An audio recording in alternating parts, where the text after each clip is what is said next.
Solution number 1, keep your prompt short. इसका मतलब क्या है? अपने प्रॉम्प्ट्स को शॉर्ट और क्लियर करो। अगर आप एक ही काम के लिए 5 या 6 अलग अलग मैसेज भेजते हो तो हर बार यूजर और ज्यादा कंज्यूम होती है। इसलिए कोशिश करें सारी इंस्ट्रक्शन एक ही प्रॉम्प्ट में लिखें और शॉर्ट और टू दी पॉइंट लिखें, क्योंकि जब आप टू दी पॉइंट लिखेंगे क्लाउड खुद ही आपसे चीजें पूछ लेगा और इस तरीके से आप लोगों की यूजेज लिमिट भी खत्म नहीं होगी। एग्जाम्पल ले लेते हैं। अब यहाँ पर मैंने एक एग्जाम्पल दी है जो कि आप लोगों को समझने की जरूरत है। सबसे पहले मैंने इसे बताया कि आपको बनाना क्या है, फिर बनाने के अंदर मैंने इसे बताया कि जो चीज आप बना रहे हो, जैसे मैंने वेबसाइट का जिक्र किया तो पोर्टफोलियो वेबसाइट के अंदर मैंने इसे बताया कि 4 से 5 पेजेस होंगे और पेजेस की डिटेल दे दी। उसके बाद मैंने उसे बताया कि कलर्स कौन से इस्तेमाल करने हैं और हमारा टारगेट ऑडियंस कौन सा है। फिर हमने बताया कि हम लोग कौन है, मतलब हमारी जो साइट बनाओगे वो किस चीज से रेलिवेंट बनाओगे। अब इससे क्या फायदा होगा? जब आप 4 से 5 सेक्शन में अपनी जो भी प्रॉम्प्ट है उसको डिवाइड करके दोगे तो ऑटोमेटिकली आपको बार बार चीजें देने की जरूरत नहीं पड़ेगी।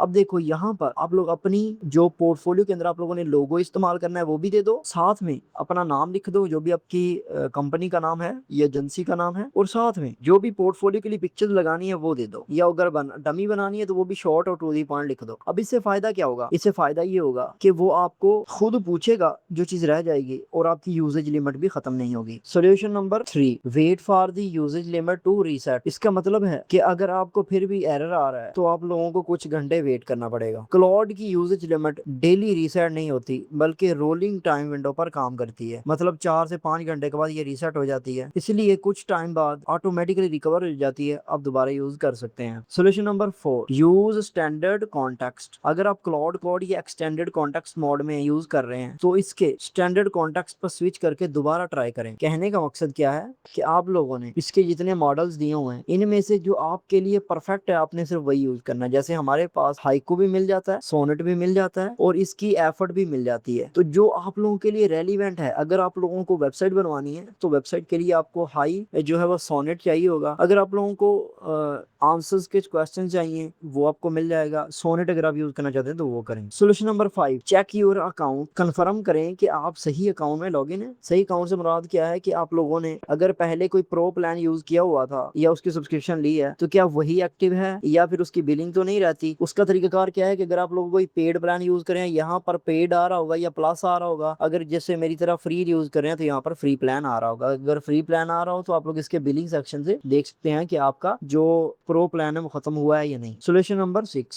चेक करें क्लाउड कोर के सर्वर को। अगर सब कुछ ठीक है और उसके बाद भी आप लोगों को एरर आ रहा है, 1 दिन 2 दिन गुजर गए और अभी तक आप लोगों की लिमिट रीसेट नहीं हुई, तो हैवी ट्रैफिक या मेंटेनेंस की वजह से भी ये एरर आ सकता है। ऐसी सिचुएशन में कुछ देर वेट करें और अपने क्लाउड को लॉग आउट करके दोबारा लॉग इन करें। अगर आप रोज क्लाउड ये यूज करते हैं तो हर नए टॉपिक के लिए न्यू चैट स्टार्ट करें। प्रॉम्प्ट को शॉर्ट और क्लियर रखें, सिर्फ जरूरत पर ही लार्ज फाइल्स अपलोड करें, बहुत लंबी कन्वर्सेशन अवॉइड करें। इस तरह आप फ्यूचर में भी यूजेज लिमिट रीच एरर बहुत कम फेस करेंगे। अगर आपको हमारी वीडियो हेल्पफुल लगी हो तो हमारे चैनल को सब्सक्राइब लाजमी कर दें। Thank you.